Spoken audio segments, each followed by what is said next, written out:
Would you consider yourself a unique individual? You probably do, I mean, who doesn't? But how different are you really from the collective psyche? While everyone thinks of themselves as distinctly unique from everyone else, the reality is that the vast majority of people have personalities, which are, to a great extent, derived from the zeitgeist, or the collective cultural attitude of the day. This isn't that surprising, since we learn how to function in the world from imitating others, starting with our parents, who are often the first authority figures to impose societal norms upon us.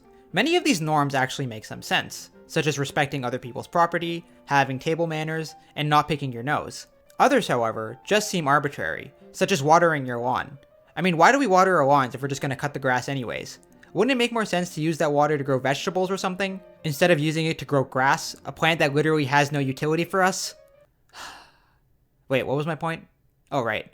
The main reason we water our lawns is because everyone else does it. Because we as a society have placed value on having green, neatly mowed lawns, and since everyone goes along with this, it becomes the norm, and we don't really ever question it.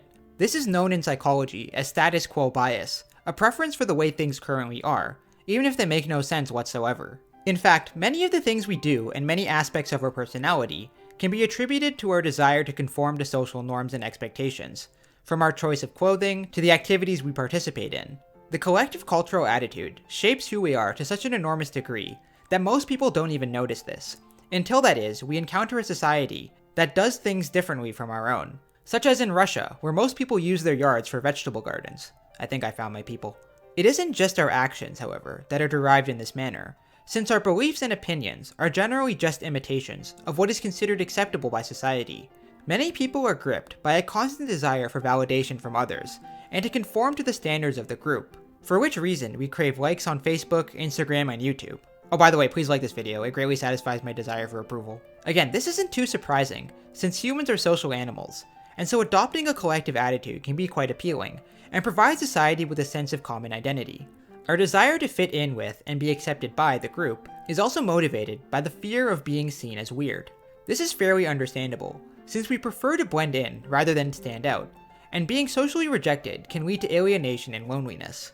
But all of this conformity, the fact that we base how we act and think on the opinions of others, and whether or not we will be accepted by others, entails a significant sacrifice of personal freedom. This means that if you have ideas or beliefs which are not considered normal by others, you will be constantly forced to wear a mask in order to appeal to the status quo. This can be annoying and frustrating, since you are never free to speak your mind or express how you feel, especially if doing so goes against the cultural zeitgeist. Constantly wearing this social mask, which analytical psychologists call the persona, in order to appeal to others, causes us to reject personality traits which don't conform to the societal standards of the day. Even our friend groups may exert a restricting influence, which causes us to filter who we really are. We may have a particular interest, such as the history of the Ottoman Empire, brutalist architecture, death metal, or designer cats, but also feel compelled to hide this part of ourselves in order to seem more like everyone else. This can lead to an unhealthy state of mind called a neurosis, where your conscious personality, i.e. the person society shapes you into being, is in conflict with the deeper, unconscious personality, which may have desires which differ from those imposed upon you by the collective. This ultimately leads to a world where people are more or less carbon copies of each other, and there are few truly unique individuals, the kind of individuals who amplify life. When you hold the opinions of others in a higher regard than your own opinion, you have effectively sacrificed yourself in order to appease the group. If your personality is the result of mimicking other people, you aren't really an individual, just an imitation. You can never really be your true self, since you are always censoring a substantial portion of your personality.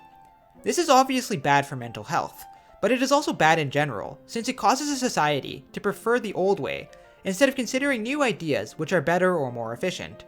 Groupthink and conformity prevents the exploration of fresh possibilities, which at first may be considered weird, but may ultimately be better, such as growing vegetables instead of— It may also prevent you from speaking your mind, and saying something which needs to be said, or which at least should be considered. This silence, in order to appease the collective, can, as history has shown, have devastating results. The inability to speak your own opinion prevents a society from evolving in enriching ways, since we are always preferring the way things are, rather than considering the way things could be if we were just willing to step outside the boundaries of the familiar. So how do we solve this crisis in individuality? Well, in order to become individuals, we need to individuate. Individuation is the process by which a person distinguishes themselves from the collective psyche, in order to give expression to their individuality. Carl Jung, the term's originator, described the process as such.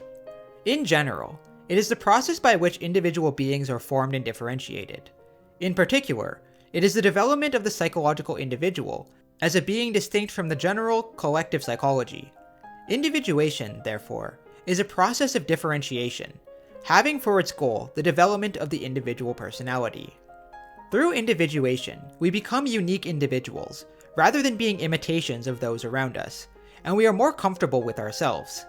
We become okay with standing out and having our own opinions, and we aren't as susceptible to the influence of conformity. When we individuate, we are open to sharing our thoughts, ideas, and feelings, without being overly concerned by the opinions of others. In other words, the individuated aren't afraid to be themselves and embrace those characteristics which set them apart from others. Through individuation, people can form their own values, separate from whatever societal collective values have been imposed upon them. According to Jung, this not only permits a greater sense of individual freedom, but is also vital for the long-term health of a society, since it prevents a society from getting stuck in the past, and sticking to norms, which may actually be harmful when compared to better alternatives. Individuated individuals are often those who change society and allow it to transform. Highly individuated people are commonly those who bring revolutionary ideas or forms of expression, and they often do so at the risk of being considered a freak. Leonardo da Vinci was one such individual. Free to think his mind, he brought forth new ideas that have changed the modern world. Individuation is always to some extent opposed to collective norms, since it means separation and differentiation from the general and a building up of the particular.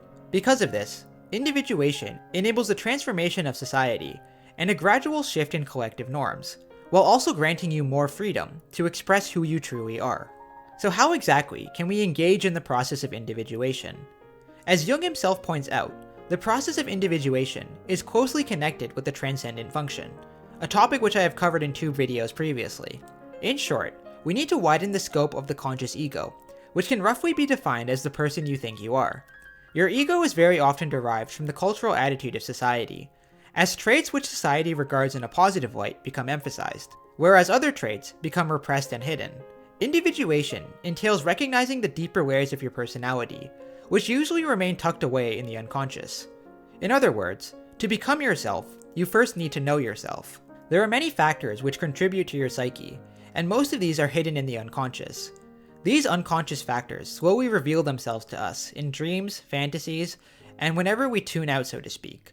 And these moments can reveal elements of the psyche which constitute yourself. Knowing yourself also involves encountering your personal shadow.